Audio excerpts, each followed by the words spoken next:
Dickie Dread, The New Age Travellers, A History, 1960 to 1990. Chapter 4. The Peace Convoy Gathers Strength.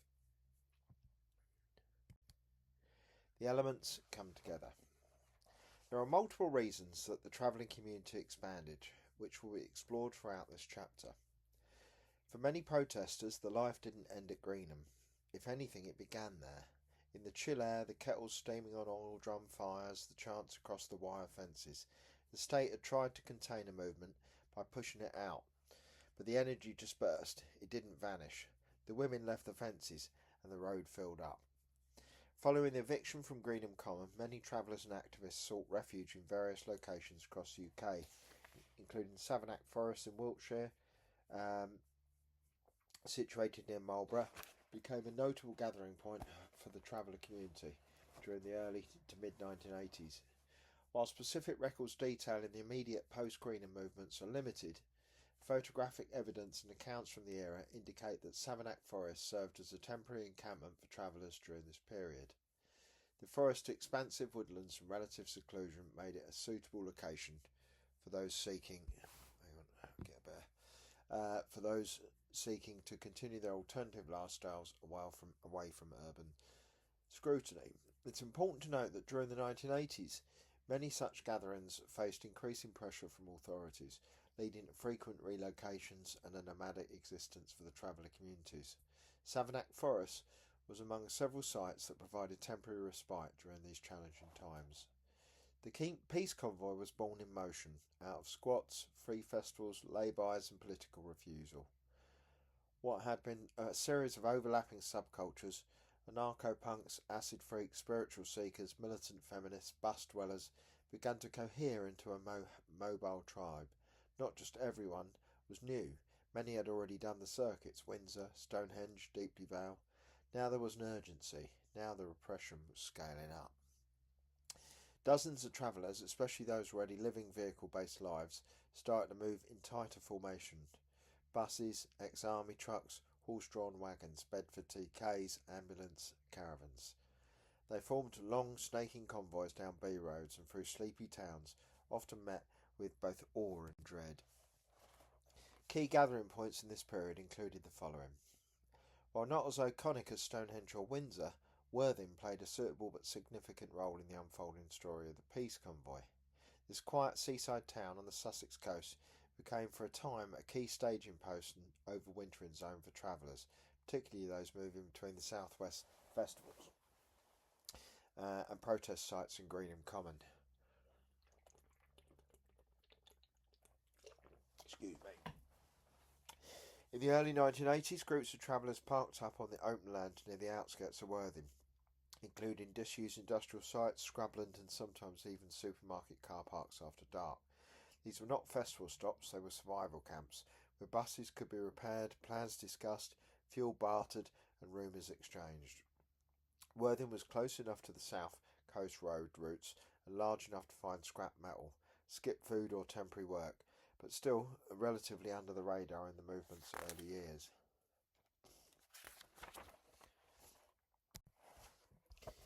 Among those who passed through Worthing were the following: the school bus crew, who helped coordinate logistics for Stonehenge and Megan fairs, veterans of Greenham, some of whom set up mixed-gender protest encampments in the area after their time at the Women's Peace Camp, and bus crews aligned with the Rainbow Village, some of whom later participated in high-profile land actions. But as the 1980s wore on and the media fear-mongering ramped up, Worthing became a target of increasing hostility.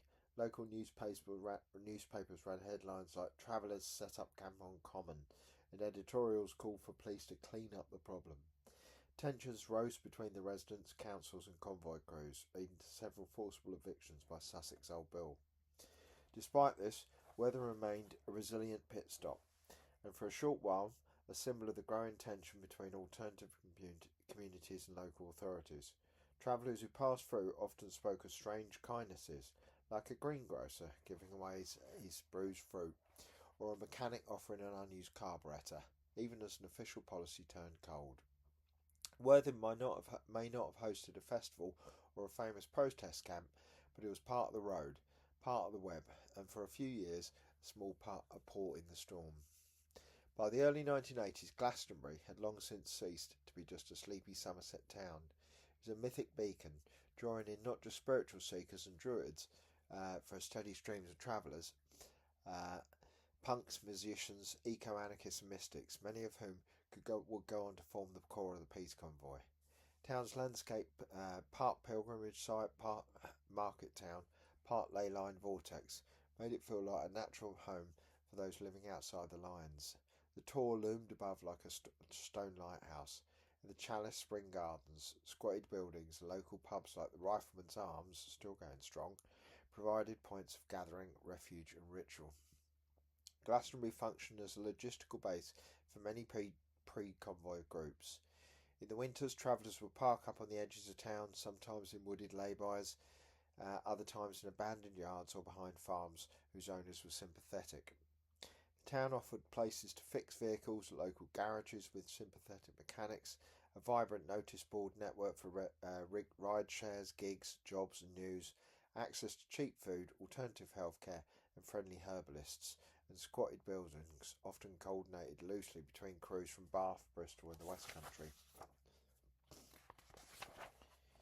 The scene in Glastonbury was a melting pot. Crusties and druids, anarchists and vegans, punks and pagans, regular appearances by members of bands like Here and Now, Zounds and The Mob, who play in community halls, pubs or from the back of buses, and activist workshops in squatted halls or back rooms or of cafes, covering anti-nuclear organising, herbal medicine and festival organising. This was not just a stop on the road, it was a place where threads got tied together. 2 seconds, just let a military aircraft go by as part of living in Wales. Right. Though not a mega brand, in the early 1980s, Glastonbury Festival, still sometimes called Pilton Pop Festival, was a patchy DIY affair with strong links to the traveller world. While Michael Eavis organised the main site, much of the off-site infrastructure, including smaller stages, kitchen collectors and free zones, were built by convoy crews and squat networks. Peace Convoy members regularly parked up near the festival site, provided free stages, sound systems and kitchens outside the paywall. Tensions between the organised event and the free fringe grew over the years, but in the early 1980s they were still largely symbiotic. Glastonbury, in that period, was a spiritual and cultural HQ for many on the road, a place where prophecy met petrol and where the ancient and anarchic could share cider under canvas. While not as widely mythologised as Stonehenge or Glastonbury, Porchester was a vital node in the traveller web, a southern staging ground, lay-up point, a strategic meeting place in the early 1980s. Situated near Portsmouth on England's south coast, Porchester offered a mix of common ground, coast roads, derelict military land and urban rural margins, ideal conditions for transient communities navigating police pressure, public hostility and the changing political climate. Porchester became a stop for the Peace Convoy and independent traveller groups for several key reasons.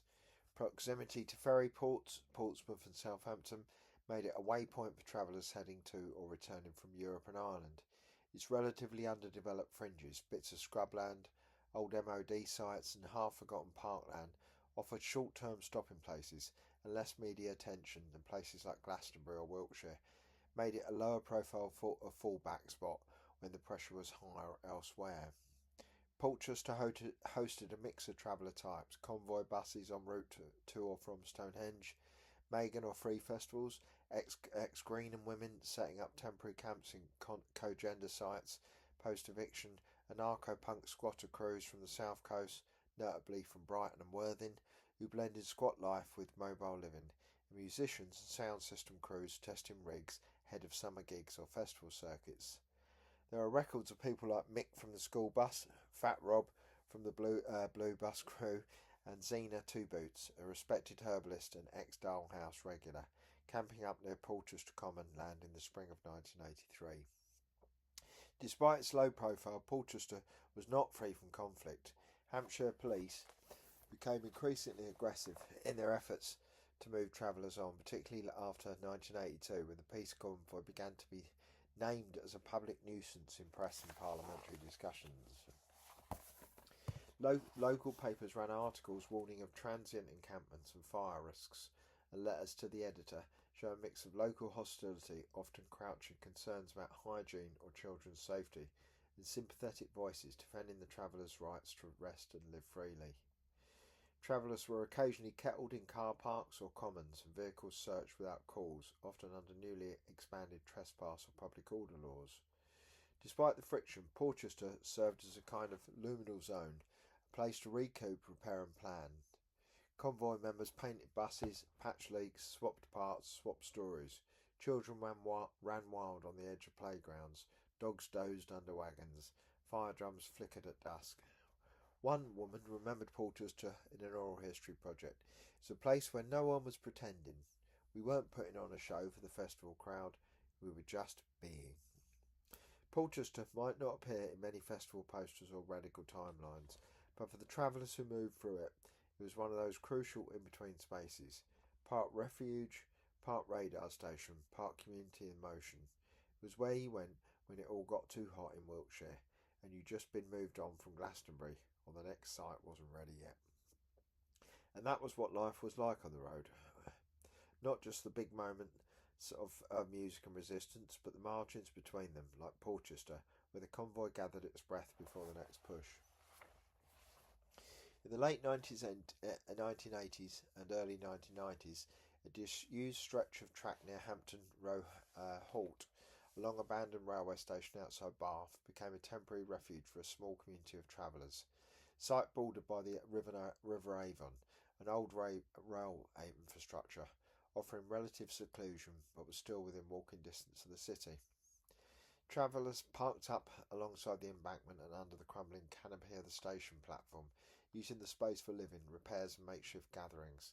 Proximity to Bath meant occasional tension with locals and police visits, especially when the groups swelled during festival season. Despite this, many remember the spot as unusually tranquil, with canal boats moored nearby and children playing between rusting tracks. It was one of those liminal spaces, neither sanctioned nor hidden entirely, but typified with the improvised geography of traveller life.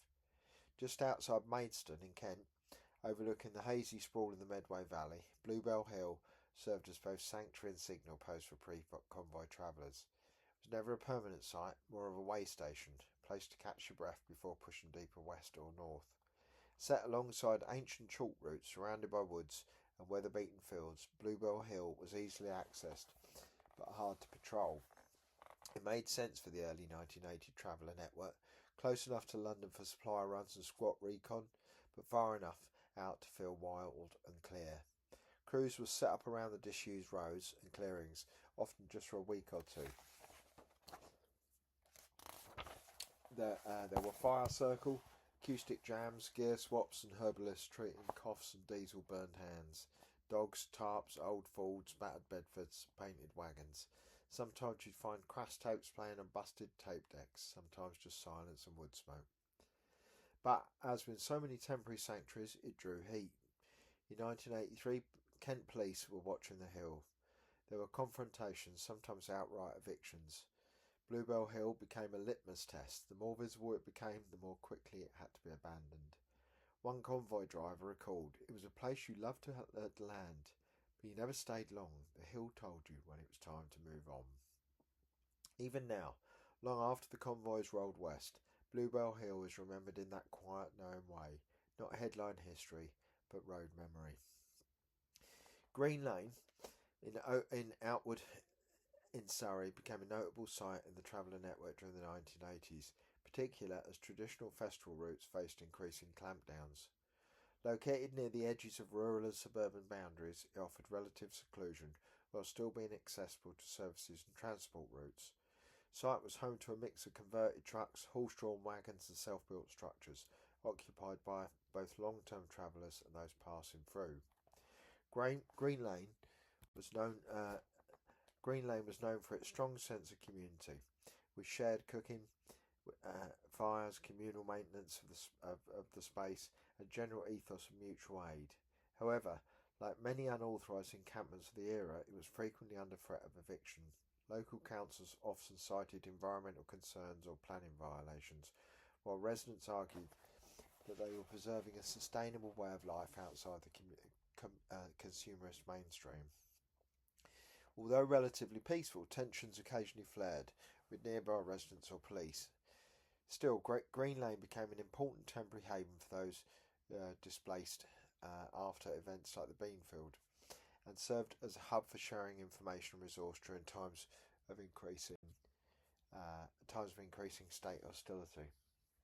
Hanging Hill, located near the Wiltshire Forest border, became a semi-permanent traveller site during the late 1980s and early 1990s. Perched on elevated ground with sweeping views of the surrounding countryside, attracted a mix of travellers seeking space and seclusion. The site was known for its informal community atmosphere, shared resources and makeshift dwellings, from painted buses to hand-built structures. However, its visibility was brought tension with local authorities and nearby landowners. Periodic evictions, roadside surveillance and complaints of fly tipping or trespass became a regular feature of life there. Despite these pressures, Hanging Hill remained a symbolic outpost of resistance and autonomy for many, representing a kind of freedom that was increasingly under threat as the 1994 Criminal Justice Act and Public Order Act loomed. Set deep in the New Forest among windswept trees and World War II relics, Stony Cross was one of those places that sounded like a myth, but was very real to the traveller scene. A former airfield, its runways and old military structures had been mostly abandoned by the 1980s, left to crack, sink and grow moss. To convoy crews, Stony Cross was neutral ground, big enough to hold dozens of vehicles, remote enough for the police to take their time. For a few years in the early 1980s, it was a favourited wintering site, where buses and wagons could hunker down, fires could burn through December, and repairs could be made without constant harassment. Crews from Bath, Bristol, Brighton and beyond passed through, painted rigs, mixed dogs, feral children, filled kitchens and guitars in the cold. It was rough, but it was the road's version of home, at least until the next move. The location drew increasing scrutiny. Forestry Commission staff complained, locals raised petitions, police drove through at night, lights off. Some travellers said it felt like being watched from the tree line. By late 1984, Stony Cross was on the radar of both local councils and national authorities, part of the growing pressure cooker that would eventually boil over at Stonehenge in 1985.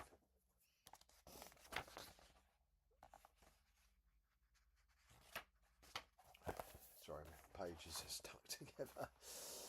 One old timer said, "You could still hear the ghosts of the airfield. Bombers once took off from here. We just came to rest." Skipping ahead on the subject of Stony Cross, in 1986, many of the beaten convoy ended up at or were herded there. The local police then surrounded them and gave them an eviction notice.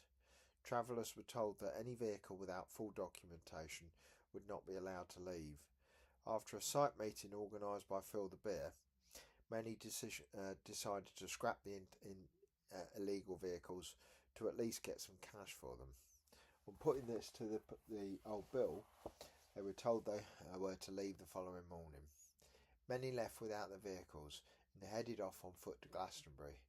This was no doubt a calculated police action designed from the beginning to remove even more homes from the travellers. Nostell Priory in West Yorkshire, historic estate dating back to the 12th century, became the site of a significant free festival in August 1984. While the main event was a commercial festival sponsored by Theakston Brewery, it attracted a substantial contingent of travellers and free festival goers who established their own area adjacent to the official site.